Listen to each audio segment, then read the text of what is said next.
Hello everyone, good morning. আশা করি তোমরা সবাই খুব ভালো আছো, সুস্থ আছো। আমরাও খুব ভালো আছি।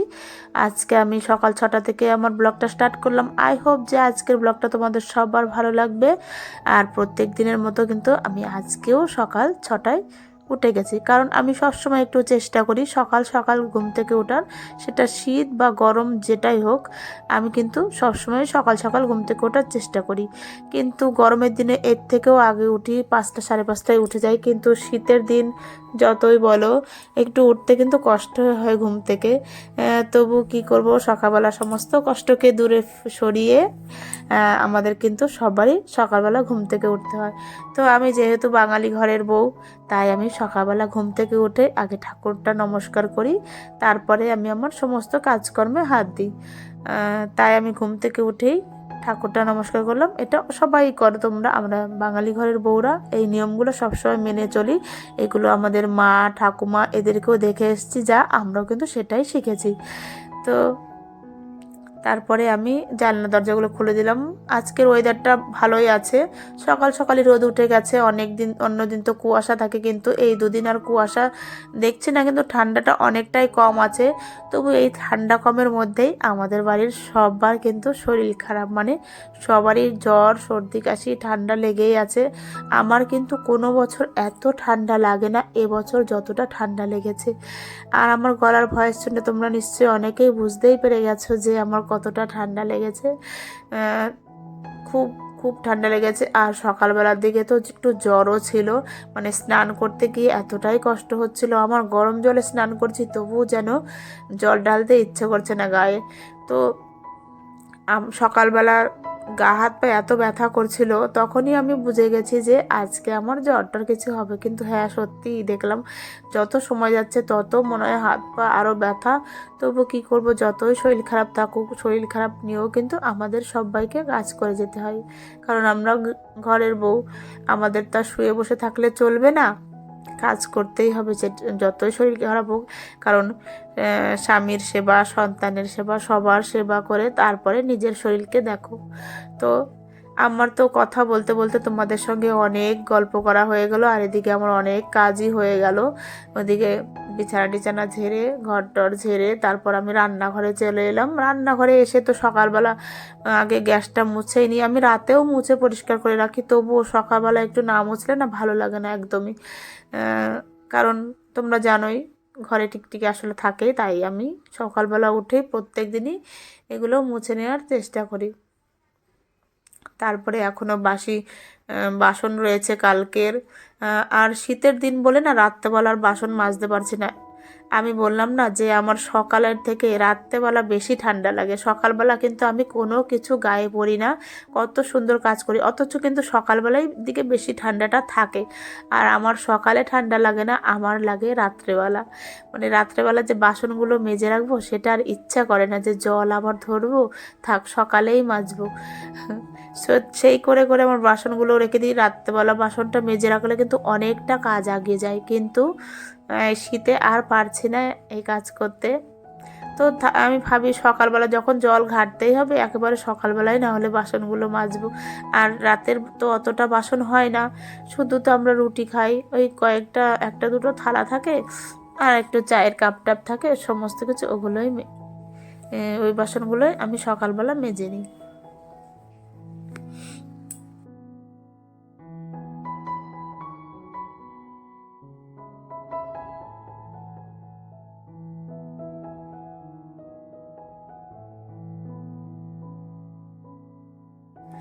আর সকালবেলা উঠে কিন্তু এই কাজগুলো করতে ভালোই লাগে।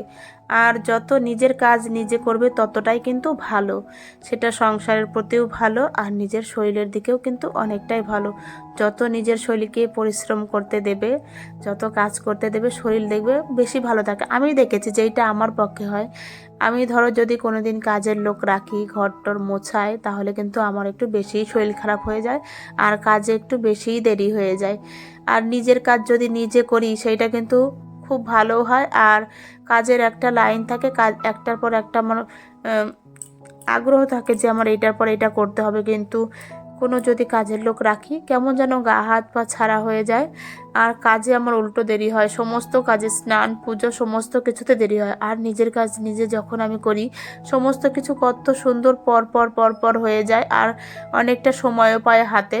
আর নিজের শরীরটা তো ভালো থাকেই, একটা এক্সারসাইজের কাজ হয়ে যায় সকালবেলায়, যে উঠোন ঝাড় দেওয়া, ঘর ঝাড় দেওয়া, ঘর মোছা, এটা কিন্তু অনেক বড় একটা এক্সারসাইজ। এটা কিন্তু ব্যায়ামের উপরে এই কাজগুলো। যারা যারা করো তারা নিশ্চয়ই জানো।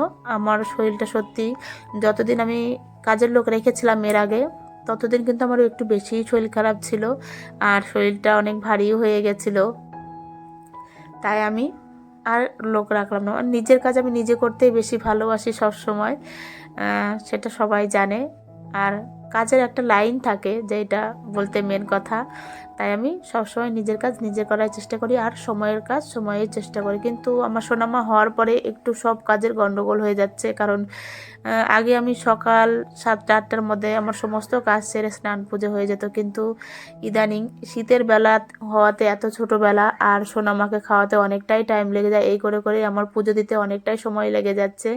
তো আজকে দেখো, এদিকে কিন্তু আমি সমস্ত কাজকর্ম সেরে স্নান টান করে ঠাকুর ঘরে চলেও এলাম পুজো দিতে। আর এই পুজো দেওয়া যদি আমার হয়ে যায় না, মনে হয় সংসারের 90% কাজ আমার হয়ে গেল। রান্না নিয়ে আমি অতটা চিন্তা করি না, এই স্নান পুজো নিয়ে যতটা চিন্তা করি। আমার পুজোটা যতক্ষণ না হবে, শরীর যেন কেমন লাগবে, আর মনটাও ভালো থাকে না। যখন পুজো হয়ে যায়, আমার যেন মনে শান্তি এসে পড়ে, আর মনে হয় সংসারের 90% কাজ শেষ হয়ে যায়। যেটাই করো, রান্নাটা আগে করলেও হয়, আবার পুজোটা করলে হয়, কিন্তু আমার পুজোটাই মেন। অনেকের হয়তো রান্নাটা করলে অনেকটা কাজ কমে যায়, আমার কিন্তু সেটা না। আমার যদি আগে পুজোটা হয়ে যায় না, তাহলে কিন্তু সমস্ত সংসারের হাফ কাজ মনে হয় শেষ হয়ে গেল, আর আমি অনেকটা ফ্রিও হয়ে যাই, আমার তাই মনে হয়। তোমাদের কার কি মনে হয় জানি না। তো দেখো, তারপর পুজো টুজো সেরে আমি রান্নাঘরে চলে এলাম। সকালবেলার মানে দুপুরের রান্না করতে একেবারে চলে এসেছি। সকালের তো খাওয়া হয়ে গেছে, সেটা আর শেয়ার করা হলো না। আর দুপুরে দেখো আমি কী কী রেখেছি বেগুন, নতুন আলু রেখেছি, ছোট আলু, আলুর দম খাওয়ার জন্য, আর মেথি শাক, পালং শাক, এগুলোই রেখেছি আজকে। তো আজকে মেথি শাকটা করব, আর পালং শাকটা সামনের দিন করব, সামনের দিন, এর জন্য রেখে দেবো ওটা। আর মটরশুঁটি রেখেছি, ওগুলো বেছে রেখে দেবো পরে। আগে দুপুরের রান্নার জোগাড় করি, তারপরে না হয় ওগুলো ঠিক আছে। তো এদিকে দেখো, শাকটা বেছে আমার কুচনো হয়ে গেছে, আর করব আলু বেগুন দিয়ে। আর মেথি শাকটা কিন্তু সবারই খাওয়া কিন্তু খুব উপকার, আর বিশেষ করে যাদের ডায়াবেটিস আছে তাদের তো খুবই উপকার এই মেথি শাক খাওয়াটা। এরা যদি এই শাকটা যদি প্রত্যেক দিন খেতে পারে, তাহলে কিন্তু শরীরের পক্ষে অনেক ভালো, অনেক ভালো। তো তারপরে দেখো, আরও এনেছে মাংস। আমাদের মাংস আমার পেছন ছাড়বে না জানি। তো প্রত্যেক দিনই আমার প্রায় দিনের মেনুতেই তোমরা মাংস দেখতে পাও, সেটা খাসি হোক আর মুরগি হোক, মাংসই বেশি, মাছটা একটু কমই দেখো তোমরা। কারণ তোমরা তো জানোই আমার ছেলে কোনো মাছ খায় না, ওর পাল্লায় পড়ে আমাদেরও মাংস খেতে হয়। তো এদিকে দেখো, আমার মাংসটাও হয়ে গেছে। এখন একটুখানি গরম মশলা দিয়ে নামিয়ে নেবো, কারণ মাংসর মেনু আমি আর শেয়ার করি না, কারণ তোমরা সবাই জানো মাংস কী করে রান্না করতে হয়। তার জন্য আমি আর মাংসর মেনু দেখালাম না আর। তো দেখো, এদিকে গরম মশলাটাও দিয়ে এবার মাংসটা নামিয়ে নেব। তো আজকের মতো রান্না বান্না তো শেষ হয়ে গেল, তারপর এখনও খাওয়া দাওয়ার পালা। আর ভাবছি একটুখানি সন্ধ্যাবেলা চিকেন পকোড়া করব, তাই হাফ চিকেন রেখে দিয়েছি ছোট ছোট করে কেটে, ওটাকে পরে সন্ধ্যাবেলা চিকেন পকোড়া করব। তো এদিকে আমার রান্না বান্না কমপ্লিট, এখনও গ্যাস ট্যাস মুছে ঘর দুয়ার পরিষ্কার করে নেব। আর ওদিকে তো পুজো হয়ে গেছে, দেখেছো, পুজোটা আগে দিলে কি হয়। আর কিন্তু এখন আর কোনো চিন্তা থাকলো না যে আমার এখনও স্নান করতে হবে, পুজো দিতে হবে রান্নার পরে, সেইটা কিন্তু আমার মাথায় একদমই নেই। তাই আমি সবসময় বলি, পুজোটা হলে কিন্তু 90% কাজ শেষ হয়ে যায় সংসারের। তাই সবসময় আমি চেষ্টা করি সকালবেলা পুজো দেওয়ার, কিন্তু এই শীতে আর হয়ে উঠছে না। পুজো দিতে দিতে আমার তাও প্রায় 8টা 9টা এমন বেজে যাচ্ছে। তো কিছু করার নেই, যতদিন বেলা বড় না হয় ততদিন, আর আমার সোনামাও যতদিন বড় না হয় আমার এমনই হবে। আর সামনে তো আবার স্কুল আছে, তখন তো আমি ভাবছি কি করব, আমার যে কটায় ঘুম থেকে উঠতে হবে সেটাই আমি ভাবছি। কারণ সোনামাকে খাওয়াতে আমার 2-3 ঘন্টা মনে হয় লেগে যায় ওর পেছনে। তো ভাবছি আমি ভোর 4টের সময় আমার উঠতে হবে, তখন উঠে আমার কাজ শুরু করতে হবে। তো দেখো দুপুরবেলা খাওয়া দাওয়ার পরে সন্ধ্যাবেলা চলে এলাম, করে নিলাম সোনামার জন্য একটু ম্যাগি আর আমাদের জন্য চা বিস্কুট। আর দেখেছো সোনামার শরীরটা আজকে কিন্তু খুবই খারাপ, জ্বর হয়েছে আমার, পরে সোনামারও জ্বর হয়ে গেল। তো অনেক কষ্টে ম্যাগিটু খাইয়ে দিয়েছি। আর এদিকে দেখো বললাম না চিকেন পকোড়া করব, তাই চিকেনটাকে আমি নুন আর গোলমরিচের গুঁড়ো আর একটু লেবুর রস দিয়ে মাখিয়ে রেখে দিলাম। আর এদিকে দেখো কেটে নিয়েছি রসুন কুচি, পেঁয়াজ কুচি, লঙ্কা কুচি, ধনেপাতা কুচি। আর আমি কিন্তু কোনো ফুড কালার দেবো না, দেবো একদম বিটের রস, একদম ফুড কালারের মতোই হবে বিটের রসটা দিলে। আর নিয়েছি অ্যারারুট আর বেসন আর চালের গুঁড়ো। তো এদিকে সয়া সস, টমেটো সস আর সমস্ত কিছু মশলা কুচনো দিয়ে দিলাম, আর হলুদ দিয়েছি, একটা ডিম দিয়ে দিলাম। তারপর ভালো করে মাখিয়ে পকোড়াগুলো করে নেবো। আর দেখো ফুড কালারের জন্য যেটা আমি বিটের রসটা করে রেখেছিলাম সেটাও দিয়ে দিলাম।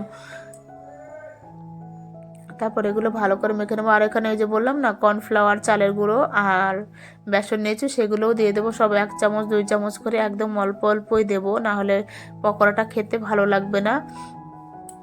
শীতের সন্ধ্যা মানেই তেলে ভাজা, আর যদি একটু তেলে ভাজা এমন হয় চিকেন পকোড়া বা সিঙ্গারা, আলুর চপ কিন্তু ভালোই জমে যায়, ভেজিটেবিল চপ। এটা কিন্তু আমি শীতের দিনে আমি একটু করি, কিন্তু গরমের দিনে আমার একটুও করতে ভালো লাগে না এইসব, এই পকোড়া টকোড়া রান্না ঘরেই আসতে ইচ্ছা করে না আমার গরমের দিনে। এতটা আলস্য লাগে সন্ধ্যাবেলা, মানে সারাদিন আমাকে যা রান্না করতে দাও আমি করে নেব, কিন্তু এই সন্ধ্যাবেলাটা আমি গরমের দিনে একদমই ভালো লাগে না। আর শীতের দিনে বললে তাও একটু হয়, করার ইচ্ছা করে। তো এদিকে দেখো আমার সমস্ত কিছু মাখাও হয়ে গেছে চিকেন পকোড়া, আর তেল কড়াইতে দিয়ে গরম করে নিলাম ভালো করে, তারপরে একটা একটা করে এখন পকোড়াগুলো ভেজে নেব। আর বন্ধুরা তোমরা কিন্তু অবশ্যই আমার ভিডিওটা দেখে একটা লাইক দিও, আর কমেন্টস তো করবেই। তোমাদের একটা লাইক আমাদেরকে অনেক অনেক অনেক আগ্রহ করে জাগিয়ে তুলবে ভিডিও করার জন্য। তাই তোমাদের সবাইকে বলছি সবাই একটা লাইক দিও আমার ভিডিওটা দেখার আগে, আর কেউ স্কিপ করে দেখো না। তো দেখো পকোড়াগুলো উল্টে পাল্টে দিলাম, এক পিঠ হয়ে গেছে।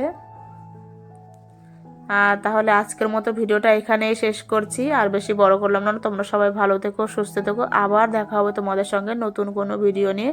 তো আজকের মতো এখানেই, শুভরাত্রি, টাটা, সবাই ভালো থেকো।